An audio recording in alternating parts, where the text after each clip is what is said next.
रहे हैं प्रेस बिहार और मेरा नाम है आनंदमयी।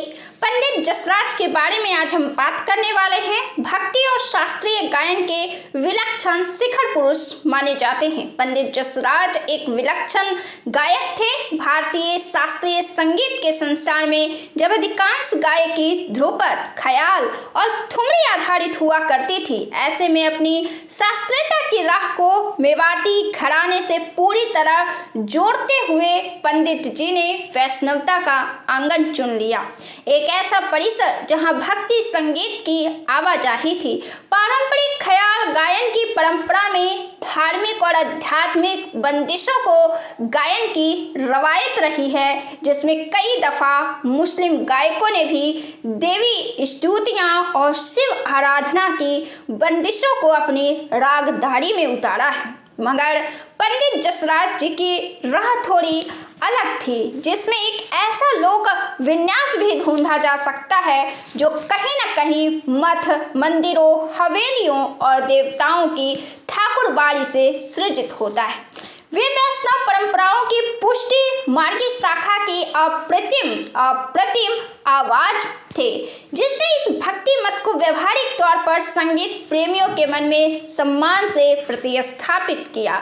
मेवाती घराने के अप्रतिम गायक पिता श्री मोतीराम और माँ कृष्णाबाई पिता की लिखी बंदिशें मिलती हैं, जिनमें कुछ आपने गाई भी हैं। बड़े भाई पंडित मनीराम जी से शास्त्रीय संगीत की तालीम ली। गांव पीली मंदौड़ी था, हिसार यानी कि हरियाणा में था। उनका जन्म 28 जनवरी 1930 को हुआ था। उस वक्त यह पंजाब क्षेत्र के अधीन हुआ करता था। जिस मेवाती घराने से पंडित जी संबंध रखते हैं, उसकी नींव उस्ताद घग्गे नजीर खां ने रखी थी। पंडित जसराज के दादा गुरु पंडित नथुलाल और पंडित चिमनलाल उस्ताद घग्गे नजीर खां के पट्टे शिष्य थे। ये दोनों उनके पिता मोतीराम जी के नाना शिव कुमार जी के संतान थे। जसराज के पिता मोतीराम जी ने अपने मामा पंडित चिमन लाल जी से संगीत की शिक्षा ली थी। साल 1946 में जसराज जी ने पंडित डीवी पुलस्कर के साथ तबले पर संगीत की थी। ताल की उनकी गहरी समझ हमेशा उनकी गायकी में रही, लेकिन बाद के सालों में उन्हें तबला बजाते शायद ही किसी ने देखा हो। फिल्म अभिनेता, पहाड़ी शान्याल, संगीत निर्देशक सुबल दास गुप्ता, गायिका ज्योतिका राय पंडित जसराज के अन्य प्रशंसकों में से एक थे, जबकि पंडित जी किशोरावस्था में ही बेगम अख्तर साहिबा की गायकी के मुरीद हो चुके थे। कृष्ण भक्ति साहित्य जसराज जी की गायकी में पहली पसंद रही। उन्होंने सूरदास, कृष्णदास, परमानंद दास, छित स्वामी और गोविंद स्वामी की पदावली खूब गाई है। उन्होंने ओम नमे भगवते वासुदेवाय, कृष्ण भक्ति की स्तुतियों, मधुराष्टकम और अच्युतम केशवम को शास्त्रीय ढंग से गाकर भारत के घर घर में पहुंचा दिया। टोरंटो विश्वविद्यालय ने पंडित जी के नाम पर स्कॉलरशिप की शुरुआत कर दी, जिसे भारतीय संगीत की युवा प्रतिभाओं को दिया जाता है। न्यूयॉर्क में एक संगीत भवन का नाम है पंडित जसराज ऑडिटोरियम। पंडित जी अनेक पुरस्कारों से विभूषित थे, जिनमें पद्म विभूषण, पद्म भूषण, पद्मश्री, कालिदास सम्मान, संगीत नाटक अकादमी रत्न सदस्यता, कांची कामकोठी का अष्टना विद्वानम महाराष्ट्र गौरव पुरस्कार, शांति निकेतन की मानद उपाधि, देशी कुट्टम, उस्ताद हाफिज अली खां पुरस्कार, पंडित दीनानाथ मंगेशकर सम्मान, डागर घराना सम्मान, आदित्य विक्रम बिरला पुरस्कार, Pandit Bhimsen Joshi lifetime achievement award, Sumitra Charatram lifetime achievement पुरस्कार और उस्ताद बिस्मिल्ला खां सम्मान विशेष उल्लेखनीय हैं। वे अष्टछाप के कवियों को गाते थे। नवधा भक्ति में डूबी हुई आथोयान सेवा के उपासक थे, जिसमें शरणागति की पुकार लगाना उनका प्रिय खेल था। पंडित जसराज ने कृष्ण उपासना को शास्त्रीय ढंग से अपने एकाधिकार का क्षेत्र बनाया। वे रागदारी में भी कठिन रागों मसलन गौड़ी, आसा मांदा, अडाना, विलास खानी तोड़ी, अबीरी तोड़ी, हिंदोल, बसंत आदि को गाते हुए भी पूरी तरह भक्ति के बाने में प्रस्तुत करते रहे। कृष्ण लीला के लगभग सभी प्रचलित विषयों को उन्होंने जतन से गाया। कभी कभी उनकी तैयारी देखकर यह अचंभा होता था कि इतनी विशुद्ध रागदारी और स्वरी के लगाव को पंडित जी कितनी तन्मयता से भक्ति गायन के सिर माथे कर दे रहे हैं। दरअसल उन्होंने ही भजन के प्रचलित सुगम संगीत वाले पक्ष को एक दार्शनिक अवधारणा थी।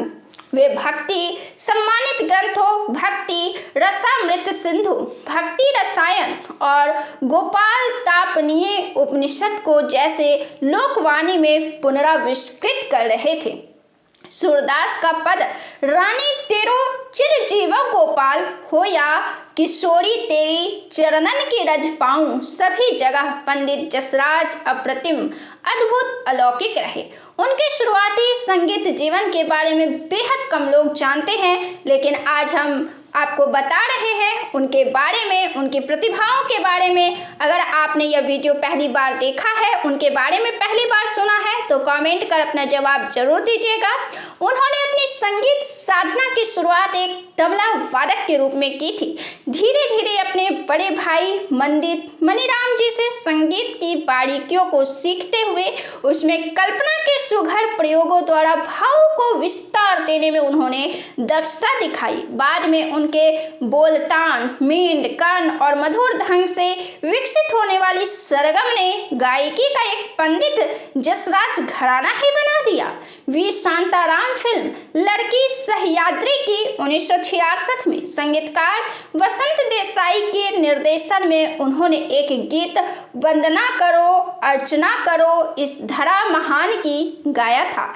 जसराज रिश्ते में शांताराम के दामाद थे। एक मशहूर म्यूजिक कंपनी के लिए उन्होंने बैजू बावरा बनना पसंद किया और एक डिस्क जारी हुई जिसमें पंडित जसराज ने बैजू बावरा की पदावलियों का गायन किया। उसी दौर में पंडित भीमसेन जोशी ने उस सीरीज के लिए तानसेन की बंदिशों का गायन किया था। उनका ढेरों रिकॉर्ड, सीरीज, एल्बमों में उनका गायन देखकर यह अंदाजा लगाया जा सकता है कि उन्होंने भक्ति को सर्वोपरि रखते हुए अपनी कला साधना के ढेरों वर्षों की एक ऐसी आध्यात्मिक यात्रा में बिताया था जिससे लगता है कि उन्हें गायकी से मोक्ष पाने की कामना रही हो। यह अकारण नहीं है कि उनके आध्यात्मिक गुरु सागंद के महाराजा जयवंत सिंह जी वाघेला ने उन्हें भक्ति गायन के लिए प्रेरित किया था। उनकी लिखी ऐसे तमाम बंदिशें जसराज जी ने गाई हैं जो दुर्गा स्तुति, राम और कृष्ण महिमा का सुंदर उदाहरण है। पंडित पलुष्कर, पंडित दिनकर कैंकिनी, पंडित जितेंद्र अभिषेकी की भक्ति गायन परंपरा की याद दिलाता।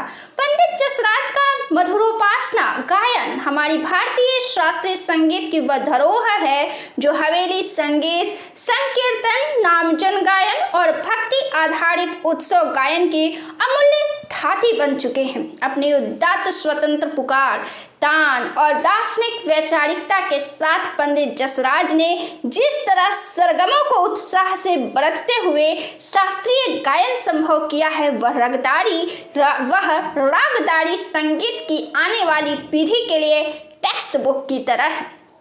उनके निधन से एक बड़ी परंपरा में रिक्तता तो जरूर आई हुई है, मगर मुझे लगता है कि धीरे धीरे उनकी गायकी और पुनर्नवा होकर आधुनिक संदर्भों में जीवित रहने वाली है। अभी शायद वह समय आएगा जब जसराज जी की कीर्ति पताका उनके अष्ट छाप गायन से और भी अधिक पुष्ट होगी। उनका गाया हुआ कुछ भी नहीं भुलाया जा सकता है। पंडित जसराज अपने पीछे एक बड़ी पूरी विरासत छोड़ गए हैं। उनके प्रमुख शिष्यों की सूची काफी लंबी है और काफी प्रभावशाली भी है।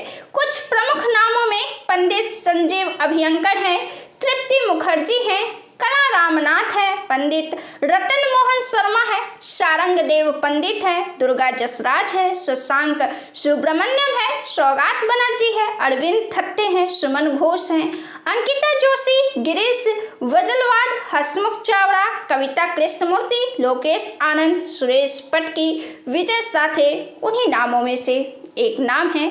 आपको यह वीडियो कैसा लगा, आपको यह जानकारी कैसी लगी, कमेंट कर अपना जवाब हमें ज़रूर दें। वीडियो को लाइक करें, शेयर करें और चैनल को सब्सक्राइब जरूर से कर लें। फिर हम मिलते हैं ऐसे ही खबरों के साथ, ऐसे ही वीडियो के साथ अगले वीडियो में। तब तक के लिए हमें दीजिए इजाज़त। बहुत बहुत धन्यवाद।